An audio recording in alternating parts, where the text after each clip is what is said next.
সংসদ আগামীকাল আমরা আবার দেখব বসতে যাচ্ছে এবং এর মধ্যে এনসিপি বক্তব্য দিয়েছে, তারা রাষ্ট্রপতির ভাষণে যে ধন্যবাদ আলোচনা সেটি তারা করবেন না।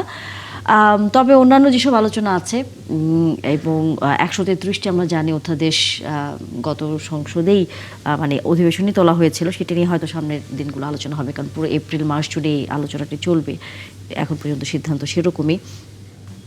আপনার কাছে কি মনে হয় এরই মধ্যে যখন 11 দলীয় জোট থেকে বলা হয় সংবিধান সংস্কার পরিষদের বিষয়টি সংসদে উত্থাপিত না হলে আগামীকাল তারা রাজপথে আন্দোলন করবে, এখনই কি রাজপথে আন্দোলন করার মতো অবস্থা তৈরি হয়েছে নাকি সংসদ তো মাত্র শুরু হলো? ধন্যবাদ আপনাকে এবং 71 টিভির দর্শক যারা দেখছেন সবাইকে পবিত্র রমজানের শুভেচ্ছা। দেখেন, আমরা একটা দীর্ঘ সময় পরে একটা সংসদ পেলাম, মানে জনগণের ভোটে নির্বাচিত সংসদ।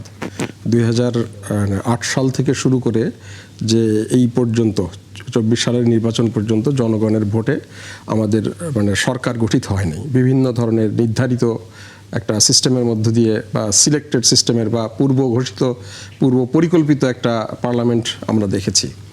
তো এই যে জনগণের ভোটের মধ্য দিয়ে একটা সংসদ গঠিত হলো, এই সংসদের কাছে কিন্তু মানুষের প্রত্যাশা অনেক বেশি। বিশেষ করে আপনার যেই সংসদে প্রায় 80 জনের মতো বিরোধী দল সদস্য থাকে, সেই সংসদে কিন্তু একটা খুব প্রাণবন্ত সংসদ হওয়ার কথা। এবং আমরা গত দিন সংসদের এই যে ত্রয়োদশ সংসদের প্রথম অধিবেশনের প্রথম দিনে আমরা যেটা দেখলাম, খুব মানে একটা স্বাস্থ্যকর একটা বিতর্ক দেখেছি, বিশেষ করে রাষ্ট্রপতির উপস্থিতিতে। এবং আমি মনে করি তারা যে এই যে ব্যানার দেখিয়েছে, তারপরে ওয়াকআউট করেছে, আবার ফিরে এসেছে, এটা খুবই গণতান্ত্রিক প্র্যাকটিস। এটা হতে পারে। এটা আপনি যেটা বললেন যে রাষ্ট্রপতির ভাষণের উপরে আলোচনা করবে না এনসিপি, এটা আমার কাছে মনে হয় যে এটা তাদের ভুল সিদ্ধান্ত। বরং অংশ নিয়ে তারা তাদের বক্তব্যটা দিতে পারে, অংশ নিয়ে তারা এই রাষ্ট্রপতির অপকর্মগুলো তারা তুলে ধরতে পারে, তাই না? বরং আমি মনে করি বরং সেই সুযোগটা তাদের আরও বেশি নেওয়া উচিত। তারা যদি কথা না বলে তাহলে অনেকগুলো সুযোগ তারা হারালো, বরং সুযোগ নিয়ে তারা তাদের কথাটা বলতে পারে। আর যদি ওইটা বলেন যে এই রাষ্ট্রপতি আওয়ামী লীগের রাষ্ট্রপতি বা শেখ হাসিনার কদমবুসি করা রাষ্ট্রপতি, তাহলে যখন তার কাছে আপনি শপথ নিয়েছিলেন তখন কি এটা আপনার মনে ছিল না? এই রাষ্ট্রপতিকে দিয়ে এতগুলো অধ্যাদেশ করালেন, তখন মনে ছিল না? এই রাষ্ট্রপতির অধ্যাদেশ জারি করা অধ্যাদেশ দিয়ে আপনি ইলেকশন করলেন, মনে ছিল না? এই সংসদ তো এই রাষ্ট্রপতির অধ্যাদেশের ভিত্তিতেই গঠিত হয়েছে, নির্বাচনের মাধ্যম দিয়ে গঠিত হয়েছে। আপনি যে জুলাই সনদের কথা বলছেন, আপনি যে সাংবিধানিক পরিষদের কথা বলছেন, সেগুলো তো এই রাষ্ট্রপতির অধ্যাদেশের মধ্য দিয়েই এসছে। তাহলে ওইগুলো যদি বৈধ হয়, তাহলে আপনি এখন তার এখানে থাকতে পারবেন না কেন? এটা কি ধরনের কথা? হ্যাঁ, রাজনৈতিক অবস্থান আপনার থাকতে পারে, আপনি সেটা বলেন, আপনি সেখানে সেটা বলেন। কাজে আমার কাছে মনে হয় যে এই জায়গাটাতে তাদের থেকেই ফাইটটা করা উচিত। তারা ওয়ার্কআউট করতে পারে, তারা আরও মানে আমরা তো মানে সংসদে অনেক রকম ভায়োলেন্সও দেখেছি, আমরা প্রত্যাশা করি না, কিন্তু সেটাও সংসদীয় প্র্যাকটিসের মধ্যেই আছে, সেটা একেবারে নজিরবিহীন এমনটা না। তো সেই জায়গা থেকে আমি মনে করি সেটা হওয়া উচিত। বিশেষ করে এবারে যে প্রধান বিরোধী দলে হয়েছে, দেখেন এবারে সংসদে কিন্তু কতগুলো ব্যাপার আছে। যে প্রধানমন্ত্রী যিনি হয়েছেন, মানে সংসদ নেতা যিনি এবং সংসদের বিরোধী দলের নেতা যিনি, তারা কিন্তু প্রথমবারই নির্বাচিত হয়ে তারা প্রধানমন্ত্রী এবং বিরোধী দলের নেতা হয়েছেন। এটা বাংলাদেশে কিন্তু মানে এর আগে হয়নি। তো সেটা একটা ব্যাপার। তো তারপরেও আবার আমরা দেখলাম যে এই যে দুই দল যে কথা বলছে, আবার নামাজের সময় হলে বিরোধী দলের নেতা এবং সংসদ নেতা একসাথে গিয়ে এক জামাতে নামাজ পড়ছে, এই জায়গাটাও কিন্তু খুব দেখতে ভালো লাগে আমাদের, তাই না? আজকে যখন দেখলাম যে কার্য পরিষদের আপনার সংসদ নেতা এবং বিরোধী দলের নেতা একসাথে বসে তারা স্পিকারের সভাপতিত্বে বৈঠক করছে, আমরা এই জিনিসগুলো কিন্তু অনেক দিন হারিয়ে গেছে আমাদের চোখের থেকে। এগুলো দেখতে চোখে শান্তি লাগে যে আমরা এই গণতান্ত্রিক প্র্যাকটিসটা চাই। বিশেষ করে জামাত ইসলামী, যারা বাংলাদেশে তাদের নানা ধরনের বিতর্কিত ভূমিকার পরে বিশেষ পরিস্থিতিতে আওয়ামী লীগের অনুপস্থিতির কারণে তারা প্রধান বিরোধী দল হয়েছে, তাদের কিন্তু একটা বড় দায় আছে। একটা হলো যে সংসদকে প্রাণবন্ত করা, জনগণের দাবি তুলে ধরা, সরকারের ভুল তুলে ধরা এবং নিজেদেরকে প্রমাণ করা যে ইয়েস আমরা রাষ্ট্র চালাতে সক্ষম, আমরা দায়িত্বশীল একটা গণতান্ত্রিক রাজনৈতিক দল, সেখানে যদি আমরা এই বিষয়টাকে অ্যাভয়েড করে যদি তারা চলে আসে, আমি মনে করি তারা এই সুযোগটা বেসিক্যালি হারাবে। আপনার এই প্রশ্নের উত্তরগুলো নিশ্চয়ই আমরা পাবো। আমাদের সাথে যেহেতু এনসিপির যুগ্ম সদস্য সচিব ফয়সাল মাহমুদ শান্ত যুক্ত হয়েছেন, ধন্যবাদ জনাব শান্ত যুক্ত হয়েছেন এবং সময় দিয়েছেন আমাদেরকে। আমি জানি না আপনি আমাদের অন্য অতিথির বক্তব্য শুনেছেন কিনা, কিন্তু তারপরেও যে প্রশ্নটি আসলে আপনাদের কাছে সবারই আসলে জানবার, বা আপনারাও হয়তো অনেকবার মুখোমুখি হয়েছেন, যে রাষ্ট্রপতি প্রসঙ্গে আপনাদের যে দ্বিচারিতা আচরণ, সেটি নিয়ে বারবারই প্রশ্নের সম্মুখীন নিশ্চয়ই আপনাদের হতে হচ্ছে। এই প্রশ্ন আমারও থাকছে যে কেন এই দ্বিচারিতা আচরণ আপনারা করছেন, এবং আপনারা যতটুকু এখানে আমরা বিভিন্ন গণমাধ্যমে দেখছি যে সংবিধান সংস্কার পরিষদের অধিবেশন আহ্বান না করলে রাজপথে নামবে 11 দলীয় ঐক্য। এখনই কেন হচ্ছে রাজপথে নামবার মতো হচ্ছে অবস্থা মনে করছেন আপনারা? মাত্র তো অধিবেশন শুরু হলো। ধন্যবাদ। আশা করি আমাকে শুনতে পাচ্ছেন, এবং দর্শক শ্রোতা যারা দেখছেন, বিজ্ঞ আলোচক সবাইকে ধন্যবাদ জানাচ্ছি। দেখেন, এতক্ষণ যে আলোচক যে বিষয়টা উত্থাপন করলেন, যে আসলে রাষ্ট্রপতি, এবং আপনিও প্রশ্নটি করলেন, রাষ্ট্রপতি ইস্যুতে আপনারা দ্বিচারিতা দেখছেন, আপনারা প্রশ্ন করছেন যে আমাদের কি মনে নাই যে আমরা আসলে এই রাষ্ট্রপতির অধ্যাদেশের মধ্য দিয়ে আমাদের নির্বাচন করতে হয়েছে, কিংবা হচ্ছে উপদেষ্টা পরিষদে আমাদের বর্তমান আহ্বায়ক তৎকালীন উপদেষ্টা শপথ নিয়েছিলেন, এবং গণঅভ্যুত্থান পরবর্তীতে রাষ্ট্রপতির তিনি ছিলেন আর কি। এটা আমাদেরকে মনে করিয়ে দেওয়ার চেষ্টা করছেন অনেক বুদ্ধিজীবীরা, কিন্তু তারা হয়তো ভুলে গেছেন, কিংবা তাদের মনে আছে কিনা আমি জানি না, যে 5 আগস্টেই কিন্তু যখন হাসিনা পালাতে, স্বৈরাচার সরকার পালাতে বাধ্য হলো, তখনই নাহিদ ইসলাম সহ তৎকালীন সমন্বয়করা সবাই বলেছিলেন যে আমরা আসলে রাষ্ট্রপতির বাসায় যাব না, এবং আমরা এই রাষ্ট্রপতির হাতে শপথ নিব না।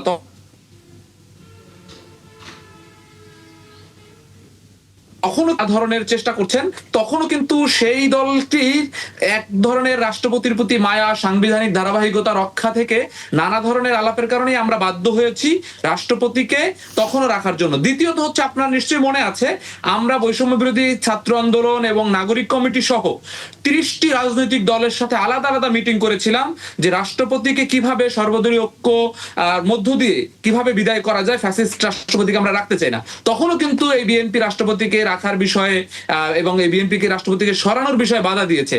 তো সেই বিষয়টি খুব সুন্দর করে ফ্রেমিং করে মনে হয় যেন আমরা তখন রাষ্ট্রপতিকে রাখার জন্য রাজনৈতিক দল বাধা দিয়েছে বলে আপনারা 30টি রাজনৈতিক দল সেখানে হচ্ছে রাষ্ট্রপতিকে সরাতে পারলেন না? 30টি রাজনৈতিক দল তো বিএনপিরও সেখানে এলাই আছে, এবং 30টি রাজনৈতিক দল সরাতে পারলাম না, বিষয়টা তো এরকম না যে, আমি তো যেটা বলছি, যে আপনারা যেভাবে প্রশ্নটি করছেন, যে মনে হচ্ছে তখন বিএনপি রাষ্ট্রপতিকে রাখতে চায় নাই, আমরা রাখতে চেয়েছি, এখন আমরা দ্বিচারিতা করছি। আমাদের অবস্থান একেবারে ফ্রম দ্য ভেরি বিগিনিং, আমাদের অবস্থান খুব পরিষ্কার, যে আমরা বলেছি এই ফ্যাসিস্ট হাসিনা রাষ্ট্রপতি, এইটা আমরা চাই না। দ্বিতীয় যে একটা জায়গা আমি এখানে বলি, সেটা হচ্ছে, আমরা এতদিন সাংবিধানিক ধারাবাহিকতার কথা বলছি, আমরা এতদিন রাষ্ট্রের সংকটের কথা বলছি। বিএনপি থেকে যে কথাটি বারবার বলা হচ্ছে যে রাষ্ট্রের একটা সংকট ছিল, রাষ্ট্রপতি চলে গেলে রাষ্ট্রের কি হবে, সংসদ নাই, স্পিকার নাই, রাষ্ট্রপতি কার কাছে পদত্যাগ করবে, কে রাষ্ট্রপতিকে সরাবে। কিন্তু আপনারা জানেন, এখন কিন্তু রাষ্ট্রপতিকে সরানোর মতো একেবারেই সেট আপ রয়েছে, এক্সিকিউটিভ ক্ষমতা রয়েছে, সংসদ রয়েছে, স্পিকার রয়েছে, এভরিথিং আছে। এখন রাষ্ট্রপতিকে রাখতে চাওয়ার যে মায়া, এই মায়াটা আসলে আমরা খুঁজে পাই না। সো তখন যে যুক্তিটা দিয়েছিলেন, ইন্টারেস্টিংলি দেখবেন, এই বুদ্ধিজীবীর চেয়ারে যারা বসে আছেন তারা কিন্তু এখন সেই যুক্তিটা দেন না। তখন বলতেন যে রাষ্ট্রপতি চলে গেলে তো রাষ্ট্র অভিভাবকবিহীন হয়ে পড়বে, কিন্তু এখন সেটি বলেন না। এখন বলেন যে এনসিপি তখন উপদেষ্টারাও শপথ নিয়েছিলেন কেন, তখন এই রাষ্ট্রপতির আদেশে নির্বাচন হয়েছিল কেন, এখন আর সেই কথাটা বলেন না যে রাষ্ট্রপতি চলে গেলে রাষ্ট্র অচল হয়ে যাবে। এখানে আপনাকে একটা ক্লিয়ার করি, আমাদের বিরতির পর আমরা এই আলোচনাটা করব, কারণ এনসিপির এই নেতা যে প্রসঙ্গটি তুলেছেন, আমাদের সাথে যেহেতু বিএনপিরও একজন নেতা যুক্ত হচ্ছেন কিছুক্ষণের মধ্যে, আশা করি আমাদের সাথে অতিথি হিসেবে যুক্ত হয়েছেন মোস্তাফিজুর রহমান বাবুল, মাননীয় এমপি এবং জলবায়ু বিষয়ক সহ সম্পাদক কেন্দ্রীয় বিএনপির। ধন্যবাদ আমাদের সাথে যুক্ত হওয়ার জন্য। আমি ঠিক অবশ্য জানি না যে আপনি আমাদের আগের আলোচনা আসলে শুনতে পেয়েছেন কিনা, তবে যেটি আসলে বারবারই সামনে প্রশ্ন আসছে যে যে রাষ্ট্রপতিকে নিয়ে এনসিপির যেই এরই মধ্যে বক্তব্য যে তারা চান না এই রাষ্ট্রপতিকে, কিন্তু আপনারা বারবার বলছেন যে এটি এনসিপির স্ববিরোধিতা। সেখানে এনসিপির যিনি আমাদের সাথে অতিথি হিসেবে আছেন যুগ্ম সদস্য সচিব ফয়সাল মাহমুদ শান্ত, তিনি বলছেন যে আগের প্রেক্ষাপট বদলে এখন তো যেহেতু দেশে সরকার হয়েছে, সংসদ হয়েছে, এখন তো রাষ্ট্রপতি পরিবর্তনের একটি ক্ষেত্র তৈরি হয়েছে। তারপরেও কেন হচ্ছে বিএনপি বর্তমান রাষ্ট্রপতিকে রাখতে চাচ্ছে? এটি কেন তাদের এক ধরনের বক্তব্য যে এটি বর্তমান রাষ্ট্রপতির প্রতি আপনারা এক ধরনের দয়া দেখাচ্ছেন বা আপনাদের পক্ষে রাখতে চাচ্ছেন, বিষয়টি আসলে কেন? না, বর্তমান রাষ্ট্রপতির প্রতি আমরা কোনো দয়া দেখাচ্ছি না। আমরা আপনার সাংবিধানিক কোনো শূন্যতা তৈরি হোক, আমরা তা কখনই চাই নাই। এই রাষ্ট্রপতির অধীনেই কিন্তু আপনার 2024-এর 5ই আগস্টের পর অন্তর্বর্তী সরকারের প্রধান শপথ নিয়েছেন, অন্তর্বর্তী সরকারের উপদেষ্টারা শপথ নিয়েছেন, এই রাষ্ট্রপতি নির্বাচন কমিশন গঠন করেছেন। এই নির্বাচন কমিশনের অধীনে 12ই ফেব্রুয়ারি জাতীয় সংসদের নির্বাচন অনুষ্ঠিত হয়েছে। এই রাষ্ট্রপতি সংসদের অধিবেশন আহ্বান করেছেন এবং আমরা গত 12 তারিখ রাষ্ট্রপতি কর্তৃক আহত সংবিধানের আওতায় সংসদের প্রথম অধিবেশনে যোগদান করেছি। এই রাষ্ট্রপতি অন্তর্বর্তী সরকারের শাসনামলে সর্বসাকুল্যে 133টি অধ্যাদেশ জারি করেছেন দেশ পরিচালনার জন্য, সরকার পরিচালনার জন্য, সরকারি নানা সিদ্ধান্ত গ্রহণ করার জন্য। এবং এই 133টি অধ্যাদেশ কিন্তু সংসদের প্রথম অধিবেশনে উত্থাপিত হয়েছে। সংসদে আলোচনা সাপেক্ষে এই অধ্যাদেশ বিষয়ে চূড়ান্ত সিদ্ধান্ত গৃহীত হবে। ফলে আপনার বাংলাদেশে রাষ্ট্রপতির আপনার ক্ষমতা কতটুক, আমাদের দেশে সংসদীয় পদ্ধতি সরকার আমাদের দেশে আপনার বিদ্যমান এবং সংসদীয় পদ্ধতির সরকারে বিশেষ করে বাংলাদেশে আপনার রাষ্ট্রপতির কিন্তু করবার বিশেষ কিছু ছিল না, বিশেষ কিছু থাকে না। মূলত উনি প্রধানমন্ত্রী নিয়োগ দেন, মূলত উনি প্রধান বিচারপতি নিয়োগ দেন এবং প্রধানমন্ত্রী উনি কাকে নিয়োগ দেন? সংসদে সংখ্যাগরিষ্ঠ আসনে যেই দল জয়লাভ করে সেই দলের যে সংসদীয় সেই দল তার সংসদীয় দলের সভা করে যাকে সংসদ নেতা নির্বাচিত করেন তিনিই হন আপনার রাষ্ট্রপতি কর্তৃক আপনার সরকারের প্রধানমন্ত্রী এবং সরকারের প্রধানমন্ত্রী হিসাবে উনি শপথ গ্রহণ করেন। এর বাইরে প্রধান বিচারপতি নিয়োগ করবার ক্ষমতা আমাদের রাষ্ট্রপতির আছে। আমার বিশ্বাস, আমার ধারণা যে প্রধান বিচারপতি নিয়োগের যে ক্ষমতা, ওই ক্ষমতাটা উনি প্রয়োগ করেন প্রধানমন্ত্রীর সুপারিশ পরামর্শের বাইরে উনি প্রয়োগ করেন না। ফলে আপনার আমাদের জাতীয় সংসদের নির্বাচন অনুষ্ঠিত হয়ে গেছে, আমাদের ত্রয়োদশ জাতীয় সংসদ তার কার্যক্রম শুরু করেছে। এখন আপনার এই রাষ্ট্রপতি থাকবেন কি থাকবেন না, এই রাষ্ট্রপতিকে আমরা রাখবো কি রাখবো না, এই রাষ্ট্রপতি দায়িত্ব পালন করবেন কি করবেন না, এই প্রশ্নটা সামনে আসতেই পারে। আমাদেরকে অপেক্ষা করতে হবে, আমাদেরকে দেখতে হবে যে এই প্রশ্নের ফয়সালা, এই প্রশ্নের নিষ্পত্তি সামনের দিনে কিভাবে বর্তমান জাতীয় সংসদ করে, কিভাবে আপনার সরকারি দল হিসেবে আমরা করি। তার জন্য অপেক্ষা করা বাঞ্ছনীয়, আমরা অপেক্ষা করি, দেখি। আপনারা প্রশ্নটা হলো যে আপনি যে শুরুতে বললেন যে সাংবিধানিক শূন্যতার হতে পারে সেই জন্য রাষ্ট্রপতি পরিবর্তনের বিপক্ষে আপনারা ছিলেন, কিন্তু এখন মানে দেশটা যেভাবে এসছে, যেহেতু মানে সংসদ গঠিত হয়ে গেছে, স্পিকার হয়েছেন, চিফ জাস্টিস আছেন, এখন তো আপনার সাংবিধানিক শূন্যতা হওয়ার কোনো সুযোগ নেই।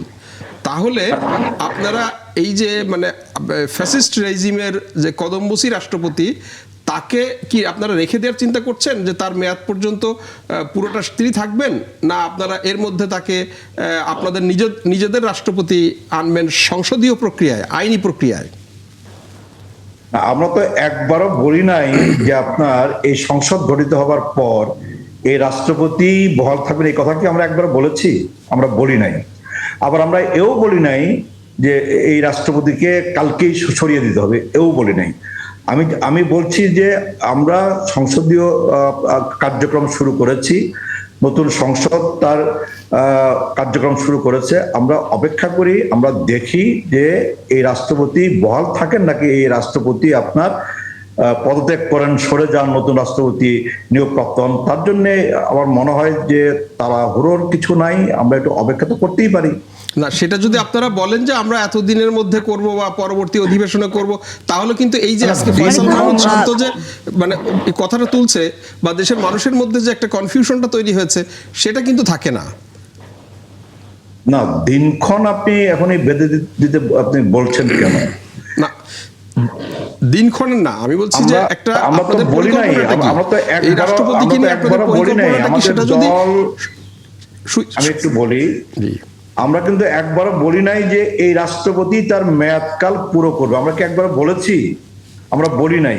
ভাই আপনারা বলছেন কি সেটা একটু ক্লিয়ার করেন না। আপনারা বলেন না, এটা তো আমরা জানি। এইটা নিয়ে এত ইস্যু, আপনাদের এই পজিশনটা কি এটা তো জানা দরকার। আমাদের দলের পজিশনটা কি, তার জন্য আপনাকে একটু অপেক্ষা করতে হবে, দেখতে হবে আর কি। আমাদের দলের পজিশনটা তো আপনার আমার পক্ষে তো বলে দেওয়া সম্ভব না, আমি তো দলের ওই পজিশনে নাই।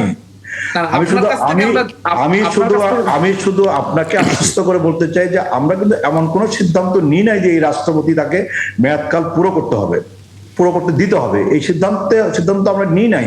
এই রাষ্ট্রপতিকে পরিবর্তন করা যাবে না, বদলানো যাবে না, নতুন রাষ্ট্রপতি নির্বাচিত হবেন না, এই কথা কিন্তু আমরা একবারও বলি নাই। আপনারা একটা কনক্রিট সিদ্ধান্ত নিলেই বরঞ্চ আমাদের জনরোষের যেই পরিমাণে মানে এই রাষ্ট্রপতিকে ঘিরে যেই পরিমাণে মানুষের একটা ঘৃণার জায়গা, হ্যাঁ, এবং আমার মনে হয় যে আমি বিশ্বাস করি আপনি বিএনপি থেকে সংসদ সদস্য হয়েছেন, আর এই রাষ্ট্রপতি যিনি বেগম জিয়াকে যিনি দুর্নীতিবাজ বানিয়েছিলেন, এই রাষ্ট্রপতি যিনি বিএনপি সম্পর্কে কুৎসিত মন্তব্য করেছেন, তারে দিয়ে বিএনপির পক্ষে বলায় যে আপনারা খুব বেশি আনন্দিত হয়েছেন, এটাও আমি বিশ্বাস করি না। কিন্তু আপনারা আসলে হয়েছেনটা কি সেইটা আসলে আমরা জানি না, এবং এটা জানাটা আমার মনে হয় বিরোধী দলের জায়গা থেকে বলেন, জনগণের জায়গা থেকে বলেন। এবং যেহেতু এই রাষ্ট্রপতি চেয়ারে থাকা অবস্থায় বাংলাদেশে একটা গণহত্যা হয়েছে, এই রাষ্ট্রপতি কিন্তু একটা সিম্পল ইস্যু না, এটার সাথে একটা কনক্রিট একটা গণঅভ্যুত্থানের লিগ্যাসি জড়িত আছে, মানে গণঅভ্যুত্থানের বিরুদ্ধে। যেমন বাংলাদেশ ব্যাংকের গভর্নর নিয়েও আপনাদের যেই পরিমাণে তাড়াহুড়া ছিল, যেটা গণঅভ্যুত্থান পরবর্তীতে নিয়োগ দেওয়া, তো রাষ্ট্রপতি নিয়ে কেন জানি আপনাদের একটা শিথিল অবস্থান, এবং এইটার পিছনে অন্য কোনো কারণ আছে কিনা? রাষ্ট্রপতি আর বাংলাদেশ ব্যাংকের গভর্নর কিন্তু এক জিনিস না। আপনি রাষ্ট্রপতির সাথে বাংলাদেশ ব্যাংকের গভর্নরের আমি এক জিনিস বুঝাচ্ছি না, আপনার মিলালে চলবে না। না, আমি এক জিনিস বুঝাচ্ছি না, আমি তো এই জন্যই বলছি যে এখন তো আপনার রাষ্ট্রপতিকে সরিয়ে দেয়া বলেন তো। আচ্ছা, আপনি আমাকে বলেন যে রাষ্ট্রপতির কাছে অন্তর্বর্তী সরকারের প্রধান শপথ নিলেন কেন? রাষ্ট্রপতির কাছে নাহিদ ইসলাম আসিফরা শপথ নিলেন কেন? আমি এই আলোচনাটা আপনি ঢোকার আগে খুব ক্লিয়ারলি বলেছি, সেটাও নিয়েছে তৎকালীন বিএনপির পজিশনের কারণে।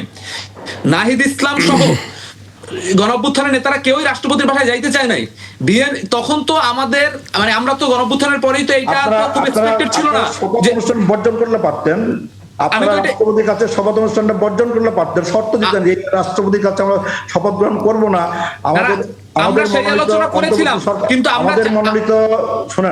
আমাদের মনোনীত অন্তর্বর্তী সরকারের প্রধান ডক্টর মোহাম্মদ ইউনূস এই রাষ্ট্রপতির কাছে শপথ গ্রহণ করতে পারবেন না, এই শর্ত তো একবার আপনারা দেন নাই। না, আমরা আপনি নিশ্চয়ই জানেন। আপনার শুনুন, এটা এই মুহূর্তের খুব মানে জরুরি ইস্যু না। আপনি যেমন বললেন এটা খুবই স্যাড ভাই, যে আপনি মনে করেন যে এই মুহূর্তে রাষ্ট্রপতি সেটা খুব জরুরি ইস্যু না।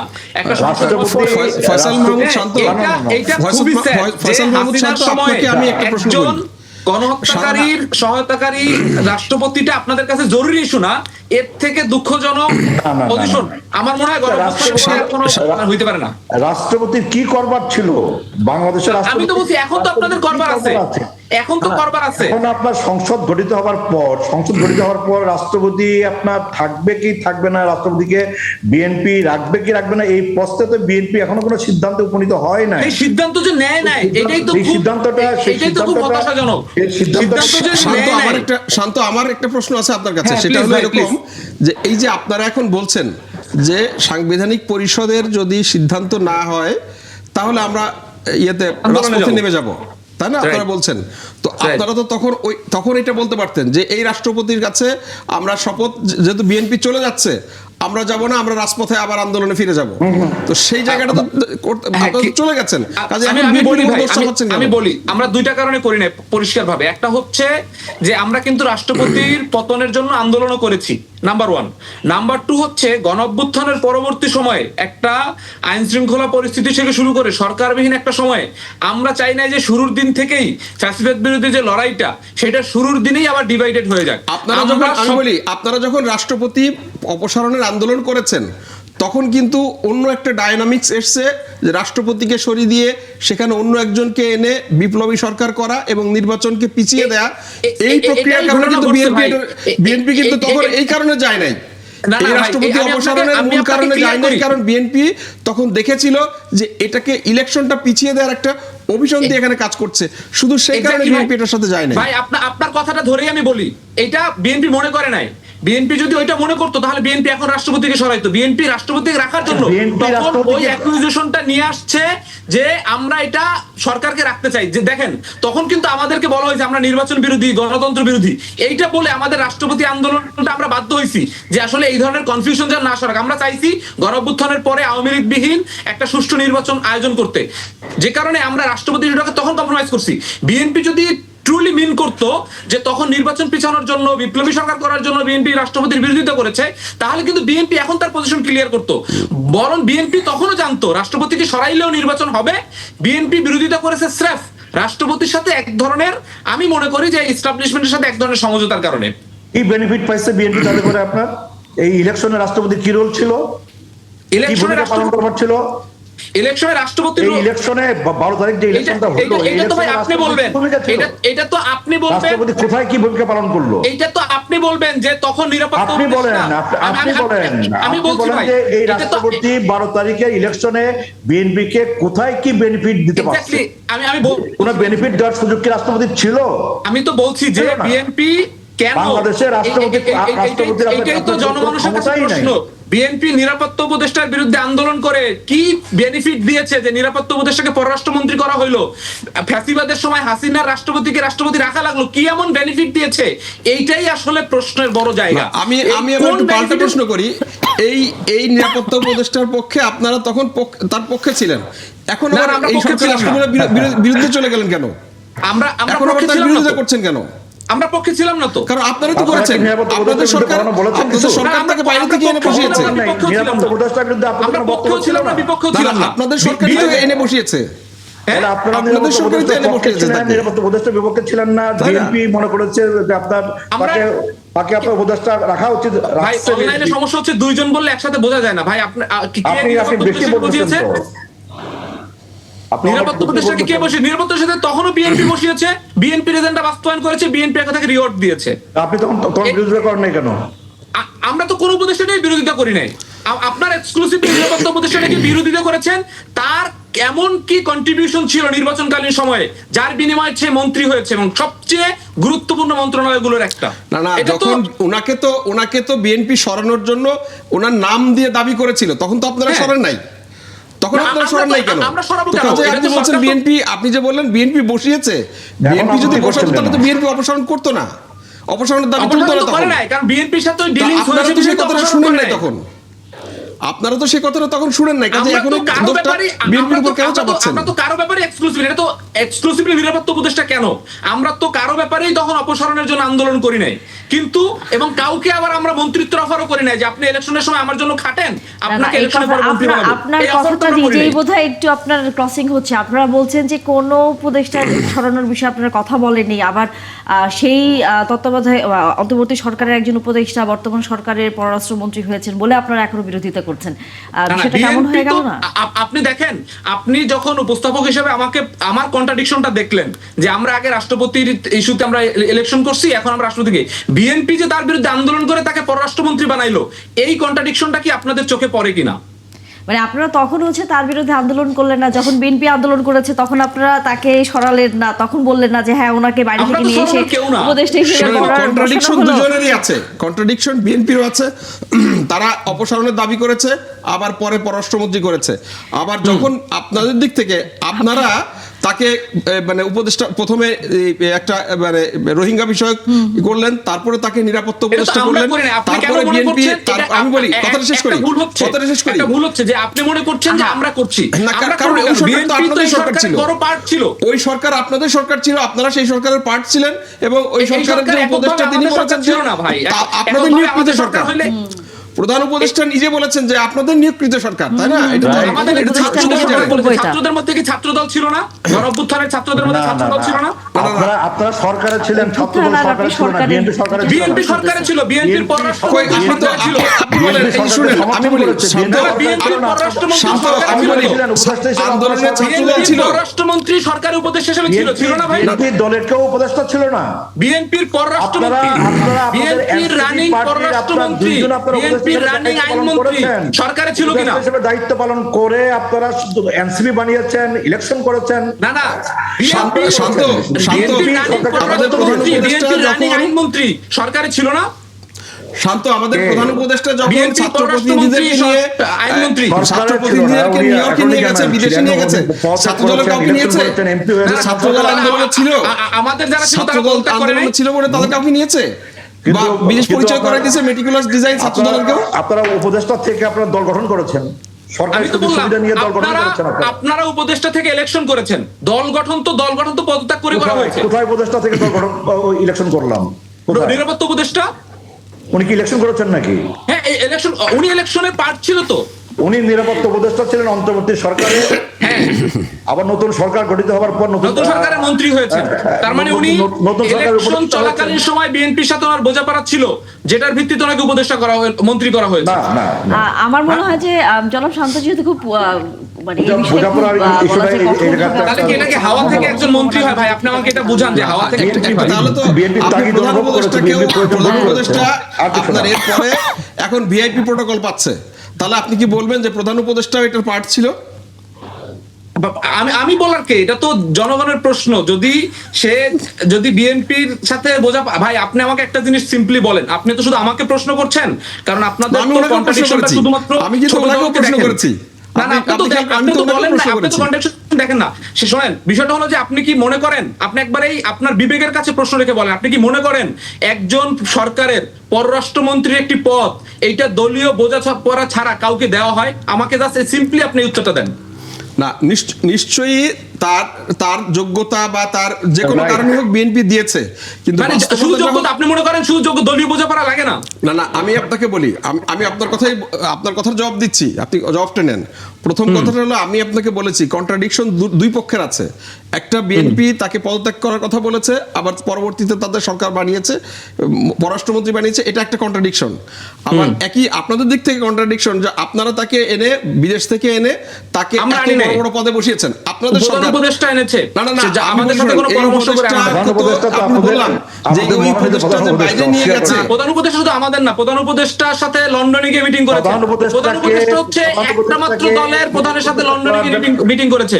আপনি যদি এটা বলেন যে প্রধান উপদেষ্টা শুধু আমাদের কথা শুনেছে, চেষ্টা করার জন্য আপনাদের দাবি ছিল এবং আপনাদের আলটিমেটাম ছিল যে উনি প্রধান উপদেষ্টা না হলে আপনারা আর কাউকে মানবেন না, এটা তো পরিষ্কার। বিএনপি কি প্রধান উপদেষ্টার ইউনূসের বিষয়ে বিরোধিতা ছিল নাকি ইউনূসকে বিরোধিতা করে নাই? কিন্তু প্রস্তাবটা আপনারা ছিল আপনাদের। না না, উদ্যোগটা আমাদের ছিল না তো। ওই মিটিং এ যোগাযোগ করেছেন আপনারা, ওই মিটিং এ বিএনপির শীর্ষ পর্যায়ের নেতৃত্ব ছিল, জামাতের শীর্ষ পর্যায়ের নেতৃত্ব ছিল, সবার ঐক্যমতের ভিত্তিতে। বলেছেন যে এই সরকার গঠনের যে ডিজাইন, এই ডিজাইনটা বিএনপি নিয়ে গেছে রাষ্ট্রপতির বাসায়। এটা এই সরকার গঠনের ডিজাইনের পিছনে বিএনপির হাত আছে। এই সরকারটা গঠিত হয়েছে তৎকালীন জেনারেল সবাই প্রধান, উনি ওনার নেতৃত্বে নিয়ে গেছেন। সবাই মিলেই আমরা এই সিদ্ধান্ত নিয়েছি এবং সংবিধান মেনেই আমরা এই সিদ্ধান্ত নিয়েছি। না না না, মূল দল বিএনপি ছিল না। আপনার খেয়াল থাকবে, যখন আন্দোলনের পরে আপনার যে মানে প্রথম যে ভাষণ হলো, সেনাপ্রধান ভাষণ দিলেন, সেখানে কিন্তু জামাত ইসলামের আমির তার পাশে, তিনি নিষিদ্ধ দলের প্রধান, তারপরেও তার নাম কিন্তু আগে নিয়েছেন। হ্যাঁ, বিএনপি পরে নিয়েছে। তো কাজে আপনি যে বলছেন যে বিএনপি লিড দিয়েছে, এটা কিন্তু ঠিক না। আমরা ওই সময় অন্তত সেটা দেখিনি। এখন যেটা বলছি, ওই সময়ে রাষ্ট্রপতির বাসায় যাওয়ার এবং রাষ্ট্রপতির বাসায় কেন্দ্রিক সরকার গঠন হওয়ার ইস্যুটা বিএনপি জামাতের এক্সিস্টিং রাজনৈতিক যে দুটি দল, তৎকালীন সময় আওয়ামী লীগ পরবর্তী সবচেয়ে বড় দুটি দল বিএনপি এবং জামাত, তারা এটাকে লিড দিয়েছে, তারা কোঅর্ডিনেট তো সেই করেছে। জামাত তো এখন আপনি- আপনারা গেলেন কেন? তার অংশ। আপনারা গেলেন কেন? সেই জামাত তো আপনারা তার অংশ তো এখন। দেখেন, আপনারা কেন গেলেন আপনার বঙ্গভবনে? আপনারা কেন বঙ্গভবনে গেলেন? আমরা কেন গেছি কেন সেটা আমরা বলছি। আপনি যদি বলেন যে আমরা ওই সময় থেকে আমাদের ফ্যাসিলিটি বিরোধী ঐক্যর সাথে আমরা ঝামেলা করব এবং সেটা রাষ্ট্রের জন্য ভালো হইতে, এটা আপনি বলতে পারেন। আমরা গেছি আপনাদেরকে রেসপেক্ট করি, সেটা যদি ভুল হয় আমাদের ভুল হয়েছে। আমরা বলছি, সবাই মিলে আপনারা যদি মনে বঙ্গভবনে করেন, গেছি, আমরা সবাই মিলে আপনার শপথ অনুষ্ঠানে ছিলাম, আপনারা যদি মনে করেন যে আপনারা সবাই মিলে শপথ নিয়েছেন। অন্তর্বর্তী সরকারটা যদি আপনারা মনে করেন যে এককভাবে এনসিপির বা ছাত্ররা করেছে, এটা ভুল। না, না, এটা না। সকল দলের সম্মিলিত সিদ্ধান্ত হয়েছে। রাইট, সকল দল সমর্থিত সরকার, অন্তর্বর্তী এক্স্যাক্টলি। সরকার। তার মানে আমাদের এই যে ভাই যেটা কিন্তু আমি বলছি যে ডক্টর মোহাম্মদ আমরা এখানে সকল দলের লোক ছিল ওখানে।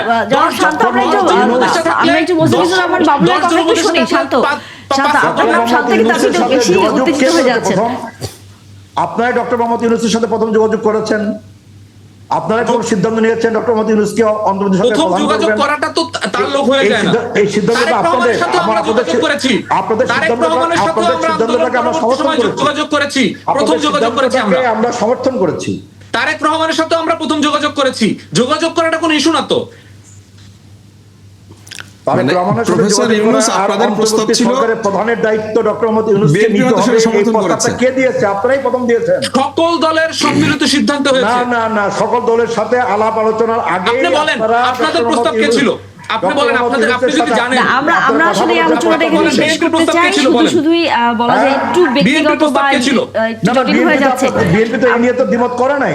আপনারা যে উদ্যোগ নিয়েছেন, বিএনপির প্রস্তাব কে ছিল? করেছিলেন, আপনারা যে প্রস্তাব দিয়েছিলেন, আপনাদের প্রস্তাবকে বিএনপি সমর্থন করেছে। ডক্টর মোহাম্মদ ইউনূসকে বিএনপি সমর্থন করেছে। সম্মিলিত দল, সম্মিলিত সরকার ছিল। আমরা তো আমরা আসলে মূল বিষয়ের বাইরে আসলে আলোচনা করছি। এদিকে আমরা একবার বলি নাই। আমরা এই সরকার অন্তর্বর্তী সরকারকে তো আমরা পুরো সমর্থন করেছি, সহযোগিতা করেছি। এনগেজ হইলেন। ভাই তো বললো যে এটা আমরা করেছি, আমি তো বললাম যে বিএনপি আপনাদের উদ্যোগটা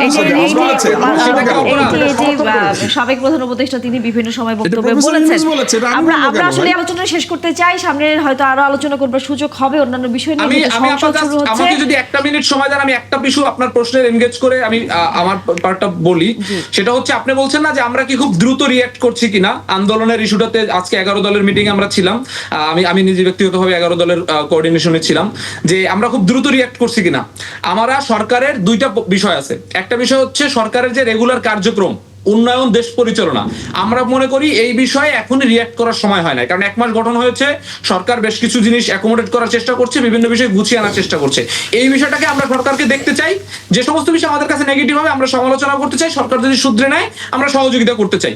নাম্বার 1 পরিষ্কার ভাবে। নাম্বার 2 হচ্ছে জুলাই সনদ, গণভোট এবং যে সরকারের যে জুলাই গণঅভ্যুত্থানের বিষয়, সংস্কারের বিষয় যে পজিশন, আগামীকালকে সংবিধান সংস্কার সভা ডাকার শেষ দিন, এই যে বিষয়গুলো আছে, এই বিষয়গুলোতে সরকারের আমরা মনে করি যে অবস্থানটা যদি ক্লিয়ার করে তাহলে আমাদের পজিশন নিতে সুবিধা হয়। সরকার যদি এই বিষয়ে ডিনাই করে এবং এই বিষয়গুলো এড়িয়ে যায় তাহলে আমরা এই বিষয়ে সরাসরি অবস্থান নিতে চাই। আছে আমার স্বাভাবিকভাবেই হচ্ছে আমরা সেই পর্যন্ত নিশ্চয়ই অপেক্ষা করব এবং আপনাদের তো বক্তব্য এবং আপনাদের আন্দোলন করার সুযোগ তো আছে এবং সরকার আমরা বলছি কালকে পর্যন্ত সময়, যদি কালকে তারা এই বিষয়ে উদ্যোগ নেয় যে এই সভাটা ডাকার যে সময়, তাহলে আমরা তো সরকারকে সাধুবাদ জানাবো। কিন্তু কোন সভা ডাকবে কালকে? কোন সভা ডাকবে? এই সভা কোথায় আছে? যেই নির্বাচনটা হয়েছে ভাই, সংবিধানের কোথায় আছে সংবিধান সংস্কার পরিষদ? আমি কি শপথ নিয়েছি সংবিধান সংস্কার পরিষদের সদস্য হিসেবে? আমি সংবিধানের কোথায় আছে যে আসলে এই 26 ইলেকশন হইতে পারবে? হ্যাঁ আছে তো।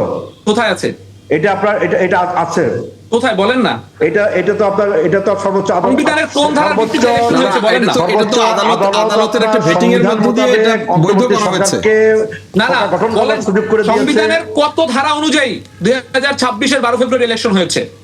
ইলেকশন সংবিধানের ভিত্তিতে হয়েছে? দেশে এখন সংবিধান আছে কি নাই কোনটা আমাকে বলেন। সংবিধান আমাকে বলেন, দেশে কি সংবিধান আছে কি নাই? এটা আমি বলি, যার আমরা কি সংবিধানের মধ্যে আছি না সংবিধানের বাইরে আছি? এটা বলেন। ওইটাই বলছি, আমরা আলোচনা করব। আমাদের আসলে আমরা সংবিধানের মধ্যেই আছি, আমরা সংবিধানের মধ্যেই আছি, সংবিধান আমরা আপনাদেরকে ধন্যবাদ। এই আলোচনা চলবে, তবে সামনের দিনগুলোতে আমরা আজকে আসলে আলোচনাটা আর আগাতে পারছি না। আমরা এই মুহূর্তে আলোচনা করতে চাই অন্য একটি খবর নিয়ে, অন্য একটি বিষয় নিয়ে। সেটি হচ্ছে বাদল ফরাজি, বাংলাদেশের তরুণ ছেলে। সে তাজমহল, আমাদের যেরকম অনেক সময় বিশ্বের নানা স্থাপনা দেখতে ইচ্ছে করে, তারও ইচ্ছা করেছে এই সপ্তম আশ্চর্যের যে তাজমহল সম্রাট শাহজাহানের তার যে প্রাণপ্রিয় স্ত্রীর জন্য বানিয়েছেন তিনি, সেটি দেখবার। কিন্তু সেটি দেখতে গিয়ে ভিসা, পাসপোর্ট সবই তার ঠিক ছিল, কিন্তু তারপরেও ভারতের বর্ডার ক্রস করতে ভারতের যে সীমান্তরক্ষী বাহিনী তারা তাকে গ্রেফতার করে এবং দিয়ে দেয় খুনের মামলা। এরপর তার সেখানে 14 বছর কাটে। গণমাধ্যমগুলো বলছে 2018 সালে দিকে যখন বন্দি বিনিময় চুক্তি ভারতের সাথে বাংলাদেশের হয়, তখন তারপর সে বাংলাদেশে ফেরত আসে। কিন্তু এসেও সে নিজ দেশে স্বাধীনভাবে সে থাকতে পারেনি, তাকে বাংলাদেশের কারাগারে থাকতে হচ্ছে এখনও। কেন হচ্ছে, জটিলতাটা আসলে কোথায়, আমরা এই বিষয় নিয়ে আলোচনা করব। আমাদের সাথে যুক্ত হয়েছেন এরই মধ্যে মোহাম্মদ জান্নাতুল ফরহাদ, সহকারী কারা মহাপরিদর্শক, কারা অধিদপ্তর, এবং একই সাথে আকলিমা বেগম, বাদল ফরাজির বোন, এবং একই সাথে আছেন অ্যাডভোকেট মহিউদ্দিন জুয়েল, বাদল ফরাজির মামলার আইনজীবী। আপনার তিনজনকে স্বাগত, যুক্ত হয়েছেন এবং সময় দিয়েছেন তার জন্য ধন্যবাদ। আকলিমা বেগম, আপনার কাছ থেকে একটু প্রথমে জানি, বাদল ফরাজির সাথে আপনার সর্বশেষ কবে দেখা হয়েছে?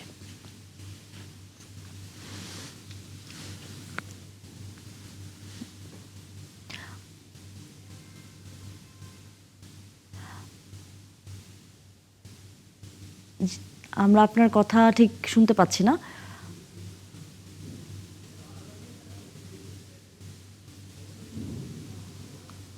ঠিক আছে, জি জি।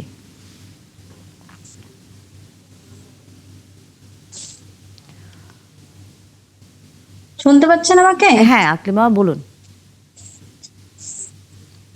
জি বলেন, সাউন্ডটা খুব কম হয়ে গেছে। আপনি আমাকে শুনতে পাচ্ছেন? জি শুনতে পাচ্ছি। আচ্ছা, আমি জানতে চেয়েছি বাদল ফরাজির সাথে আপনার সর্বশেষ কবে দেখা হয়েছে? বাদল ফরাজের সাথে আমার কখন দেখা হয়েছে? সর্বশেষ কবে দেখা হয়েছে? সর্বশেষ দেখা হয়েছে আমার 4-5 মাস হয়ে গেছে। কি অবস্থায় আছে সে? সে আছে অনেক কষ্টে, কারণ জেল জীবন সেটা তো কারোরই কাম্য না। আর বিশেষ করে অপরাধীর জন্য জেল সেটা ঠিক আছে, নিরপরাধীদের জন্য যে জেল সেটা তো অনেক যন্ত্রণাদায়ক, অনেক কষ্টের। সেটা আসলে মেনে নেওয়ার মন না।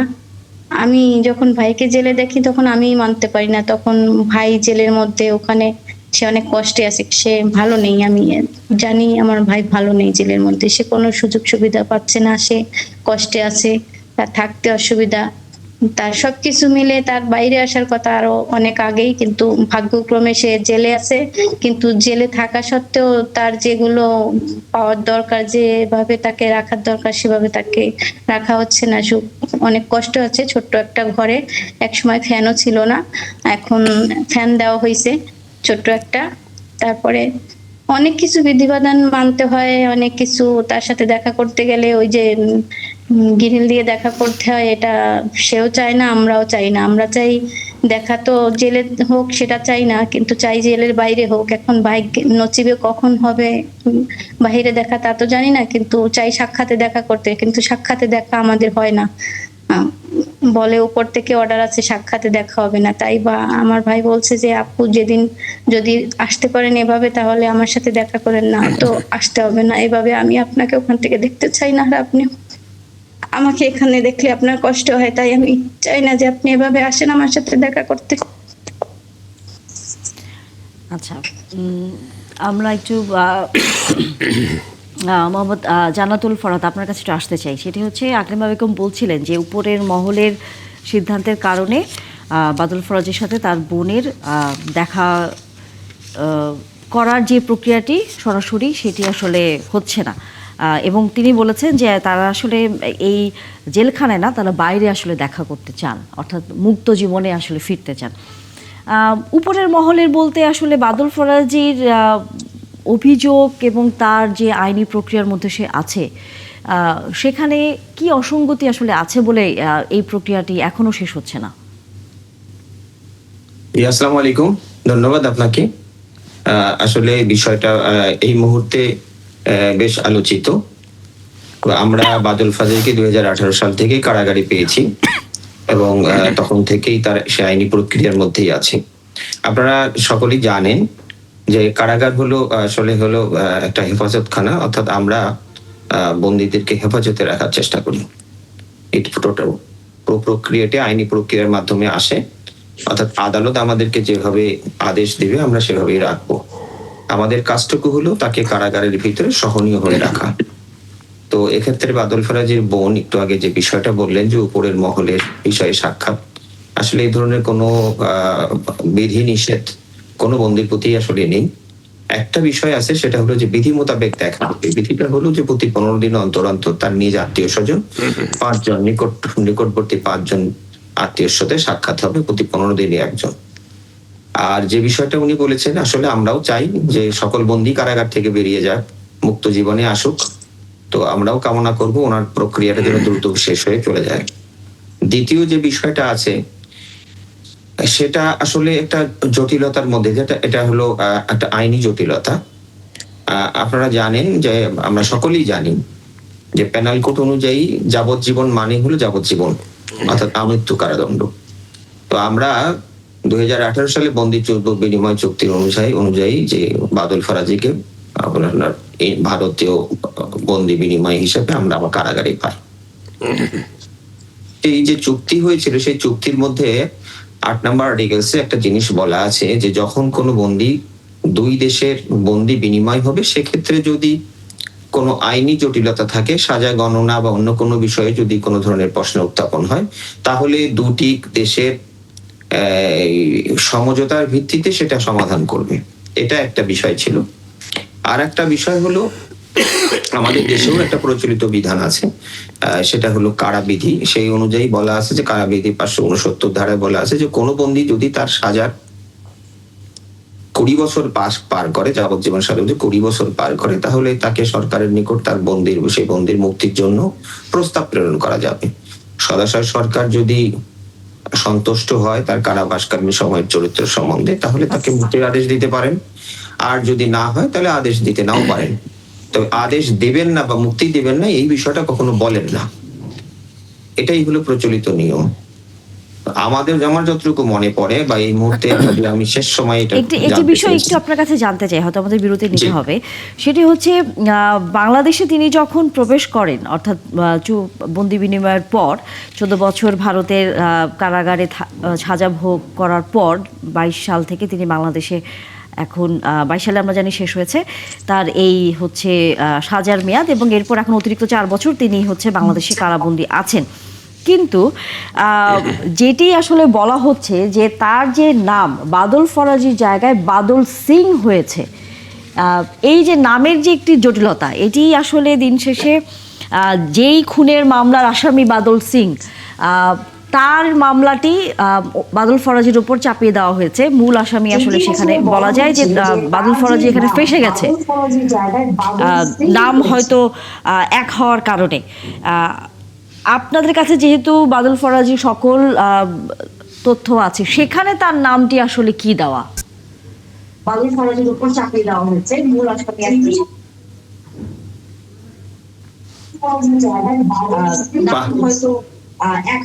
এখন আমরা তাকে হলো আসলে বাদল ফরাজি হিসেবেই চিনি। আসলে ওয়ারেন্টের মধ্যে দুটো নামই আছে। প্রথমত হলো বাদল সিং, পরবর্তীতে দেওয়া আছে বাদল প্রকাশ বাদল ফরাজি। এইভাবেই আমাদের কাছে আছে। এই জন্যই আমরা তাকে আসলে বাদল নামেই হলো কারাগারে তাকে ট্রিট করছি। মানে বাদল দুই জায়গায় আছে, মানে ভারতীয় নামেও বাদল আছে, বাংলাদেশের নামেও বাদল আছে, তাই আপনারা বাদল নামেই তাকে বলছেন। কিন্তু দুই দেশের নাম আসলে তিনি ধারণ করছেন। আইনি জটিলতা হয়তো এখানে আরো বেশি হচ্ছে। আমরা বাদল ফরাজির আইনজীবীর সাথে একটু এখন আলোচনাটা করতে চাই, অ্যাডভোকেট মহিউদ্দিন জুয়েল। সেটি হচ্ছে যেহেতু আপনি আইনি বিষয়টা খুব ভালোভাবে জানেন এবং এই পুরো ঘটনার হয়তো একদম আদ্যপান্ত আপনার যেহেতু নজরে আছে, প্রথমে একটু জেনে নিতে চাই যে বাদল ফরাজি আসলে কারাগার ভোগ করছেন, উনি কিভাবে আসলে এই খুনের মামলায় ফেঁসে গেলেন? জি, ধন্যবাদ। এখানে দুইটা বিষয় আর কি, একটা হচ্ছে ভারতের বিষয় আর একটা বাংলাদেশের বিষয়। এখানে আমরা জানি যে আপনারা সকলেই জানেন যে সে 2008 সালে ভ্রমণের উদ্দেশ্যে ভারতে গিয়েছিল 2008 সালে। এই যে ঘটনাটি ঘটেছে 5ই মার্চ 2008-এ, আর তার ইন্ডিয়াতে গমন ছিল জুলাইয়ের দিকে আর কি, ভিসা পাওয়ার পরে। তো এখন ওইখানে যে ঘটনাটা সেটা ছিল একটি ডাকাতি ও খুনের ঘটনা। ওই ঘটনায় আমি যদিও ওই ডকেটটা এখনো পাই নাই, হ্যাঁ, আমি অনেক চেষ্টা করেছি ওইখানকার যে লয়ার সাথে যোগাযোগ করে, বিশেষ করে ঋতু এবং আরো অন্যান্য লয়ার আছেন যারা এই কেসটা নিয়ে, ওনারা মানবাধিকার সংস্থা থেকে এবং বিভিন্ন সংস্থা থেকে তারা হেল্প করেছে তাকে, বাদল ফরাজীকে। ওই ডকেটটা বা এই যে মূল যে মামলার যে কাগজগুলো আমরা পাই না এখন। হ্যাঁ, আমি অনেক চেষ্টা করেছি মোটামুটি জানার জন্য, কিন্তু ইন দ্য মিন টাইম আমরা এটা হলো। আর পরের ওই বিষয়টা আমি শেষ করি, ইন্টার বিষয়টা। সে যাওয়ার পরে যে ঘটনাটা ঘটছে এখানে, আপনার ওই কর্তৃপক্ষ, যেটা পুলিশ কর্তৃপক্ষ বলে, সেই পুলিশ কর্তৃপক্ষ হয়তো তাকে অ্যারেস্ট করেছে, তার নাম জিজ্ঞেস করছে। তখন তার বয়স তো ছিল অনেক অল্প, সেই অল্প থাকার কারণে তাকে হয়তো কোনোভাবে থ্রেট দিয়েছে বা কোনো এই মামলার সাথে সম্পৃক্ত হয়তো কোনো আয়ু তাকে জিজ্ঞেস করতে পারে, বা তার নাম কি, অথবা তার যে বাদল সিং, যে মূল যে আসামি বাদল সিং, এই মামলায় মূল যে আসামি ছিল তার নাম ছিল বাদল সিং, আমরা জানতে পেরেছি। অর্থাৎ তাকে এক ধরনের আসলে বলা যায় ফাঁসিয়ে দেওয়া হয়েছে এই নাম কিছুটা মিলে যাওয়ার কারণে, এবং যেহেতু আপনি নিজেও বলছিলেন যে যেহেতু বয়সে ছোট, সেই হিসেবে হয়তো তাকে ভয়ভীতি দেখিয়ে এই মামলায় যুক্ত করা হয়েছে, আমরা ধারণা করতে পারি। এখন আসলে তার মুক্তি পাওয়ার প্রক্রিয়াটি সহজ কিনা, মানে জটিলতা কি আরো আছে? মুক্তি পাওয়ার বিষয়টা তো আপনার এখানে আসলে আমাদের তৎকালীন সরকার ছিল, আওয়ামী লীগ সরকার, তখন যদিও এটা রায় দিছে আপনার কোর্ট, সর্বোচ্চ আদালত রায় দিছে, এবং নিম্ন আদালত প্রথমে দিছে, পরবর্তীতে রায় দিয়েছে সর্বোচ্চ মানে হাইকোর্ট। এটা যেহেতু এটা এবং এটা মুক্তির বিষয়ে যেটা 14 বছরের যে বিষয়টা আসছে, যাবজ্জীবন বলতে আমরা বোঝাই যাবজ্জীবনই, হ্যাঁ, যাবজ্জীবন কারাদণ্ড। কিন্তু এখানে ইন্ডিয়াতে 14 বছরের পরে, 14 বছর পার হওয়ার পরে তাকে সরকারিভাবে একটা সেন্টেন্স রিভিউ বোর্ড হয়, সেটা রাজ্য সরকারের আন্ডারে থাকে। সেই সেন্টেন্স রিভিউ বোর্ডের মানে যেখানে এখানে আবেদন করতে হয়, হ্যাঁ, সাজাপ্রাপ্ত আসামিদের পক্ষ থেকে। সেই আবেদনটার প্রেক্ষাপট এর মধ্যে থাকে কারাগারে তার আচরণ, পুলিশের প্রতিবেদন, কত বছর সে জেলে ছিল, অপরাধের প্রকৃতি, গুরুত্ব, এগুলো বিবেচনা করে তারপরে এখানে এই বোর্ডে উপস্থাপন করা হয়। ওই বোর্ডে তারপরে এই সিদ্ধান্ত দেওয়ার পরবর্তীতে ওই মূল সিদ্ধান্তটা আসে আপনার রাজ্য সরকারের কাছ থেকে। সেটার যে ধারাবাহিকতা 2018 সালে যখন নিয়ে আসে, তারপরে তো তার মেয়াদ শেষ হয়ে গেল, তার 14 বছরের মেয়াদ শেষ হয়ে গেল আপনার 2022 সালে।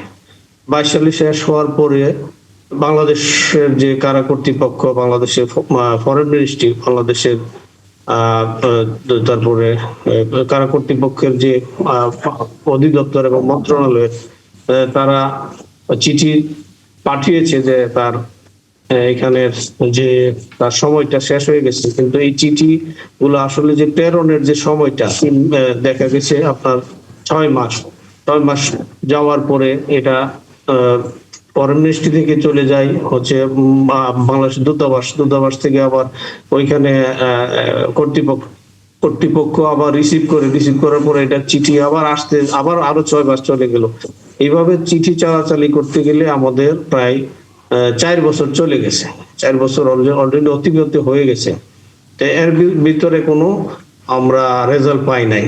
কিন্তু ইতিমধ্যে আমি বিশেষ করে তার মায়ের পক্ষ থেকে আমি কারা কর্তৃপক্ষকে এই একটা বিষয়গুলো দেওয়ার জন্য বারবার চিঠি দিয়েছিলাম। তার আচরণ প্রতিবেদন।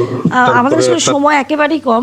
আমি একটু ছোট প্রশ্ন করি। জি, তাহলে এটা দেওয়ার পরেও দেখা যাচ্ছে আমাদের কারা কর্তৃপক্ষ কোনো তারা সঠিক মানে সময় এবং এই সময়ের ভিতরে আমাদেরকে দিতে পারে না। আরো 2 বছর আগের কথা বলতেছি বা 3 বছর আগের কথা, এর ভিতরে কোনো যোগাযোগ বা এই যে যোগাযোগের যে অর্থাৎ কারা gap কর্তৃপক্ষ খুব একটা বিষয়টি নিয়ে আর কি আগ্রহ দেখাচ্ছে না আপনার যতটুকু আমরা আসলে এখানে ফরেন মিনিস্ট্রিও দেখায় নাই, ঠিক আছে? এর ভিতরে তো অনেক জুয়েল, আমি সরকার ছোট্ট প্রশ্ন করি। এই প্রশ্নটা আপনাদের দুজনের কাছেই, কারা কর্তৃপক্ষ। একটা হলো যে আমাদের কাছে যে কাগজ আছে সেখানে দেখতে পাচ্ছি যে এই বাদলের বাংলাদেশের ইমিগ্রেশনের সিল আছে কিন্তু ভারতের ইমিগ্রেশনের সিল নাই। তো বাংলাদেশের ইমিগ্রেশনের সিল নিয়ে গেলে কেন হলো না, নাম্বার 1। নাম্বার 2 হলো এই যে একটা ছেলে সে ভারতের জেলে বন্দি থাকা অবস্থায় এসএসসি পরীক্ষা দিল, এইচএসসি পরীক্ষা দিল এবং ভারতের আপনার ডিগ্রি পরীক্ষায় পাশ করেছে এবং তার আচরণ এত ভালো যে ভারত সরকার তাকে কনসিডার করে তার সাজা কমিয়ে দিয়েছে এবং বাংলাদেশে আসার পরে সে ভারতে যে সমস্ত ট্রেনিং নিয়েছিল সেই ট্রেনিংটা কাজে লাগিয়ে এখানে কারাগারের ভিতরে বিভিন্ন কারাবন্দীদেরকে সে হেল্প করছে। সেরকম একটা ছেলে আজকে বিনা বিচারে এভাবে আটকে আছে।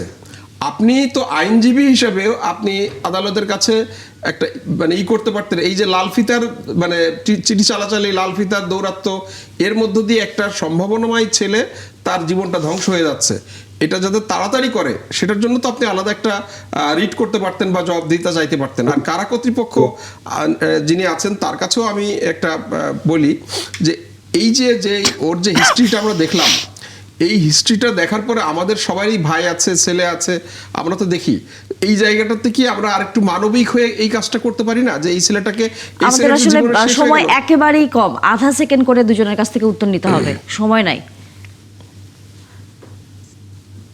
জি, আমি আসলে এই বিষয়টা নিয়ে বলি। আমাদের যে কোনো বন্দী আসলে বা বন্দীকে মুক্তি দিলে আমরা আইনি প্রক্রিয়ার মধ্যেই যাব, আইনের বাইরে আমাদের কোনো কিছু বলার সুযোগ নেই, প্রথমত হলো। দ্বিতীয়ত হলো এই বাদল ফারাজিকে আমরা কারাগারের ভিতরে তার কাছ থেকে যতটুকু নেওয়ার, তার প্রতি যতটুকু মানবিক হওয়ার, সে আমাদের প্রশিক্ষক হিসেবে এখানে আছে, সে আমাদের স্কুলের টিচার হিসেবে নিয়োগ পেয়েছে, সে আমাদের লাইব্রেরি দেখাশোনা করছে, অন্যদেরকে প্রশিক্ষণ দিচ্ছে, মোটিভেশন করছে, আমরা তাকে পুরোপুরি কাজে লাগিয়েছি, তার প্রতি মানবিক আচরণ করেছি, তাকে মানবিক আচরণ করেছেন, তারপরে তাকে কারাভোগ করতে হচ্ছে। জনাব জুয়েল, যেটি প্রশ্নটি ছিল যে আপনি এই বিষয়টা নিয়ে রিট আদালতে করে আসলে প্রক্রিয়াটি আরো দ্রুততর করতে পারতেন কিনা? জি, না, করা যেত। আইন সালিশ কেন্দ্র প্রথমে একটা রিট করেছিল, হ্যাঁ, বর্তমানে আমাদের আইনমন্ত্রী মহোদয় উনি এটা করেছিল। আমি তো এটা নিয়ে স্বরাষ্ট্র মন্ত্রণালয় সব জায়গায় গেছি, এটা তো আমার কোনো উপকারে আসে না, আমি শুধু সব জায়গা থেকে আমরা আশা করব বাদল ফরাজি মুক্তি পাবেন এবং দ্রুততার সাথেই পাবেন, যেহেতু ভারত এবং বাংলাদেশের যে কারাগারে তিনি আছেন সেখানে সব জায়গায় তার বলা যায় বিনা অপরাধে তিনি আসলে দোষী এবং কারাভোগ করছেন। বিষয়টি নিশ্চয়ই সকলের নজরে আসবে এবং দ্রুত তিনি মুক্তি পাবেন সেই প্রত্যাশা রাখি। ধন্যবাদ আপনাদের সবাইকে এবং ধন্যবাদ একই সাথে মেহেদী হাসান পলাশ আপনাকে। আবারও নিশ্চয়ই আলোচনা হবে অন্য বিষয় নিয়ে। দর্শক, আপনাদেরও ধন্যবাদ, দেখা হবে আবার।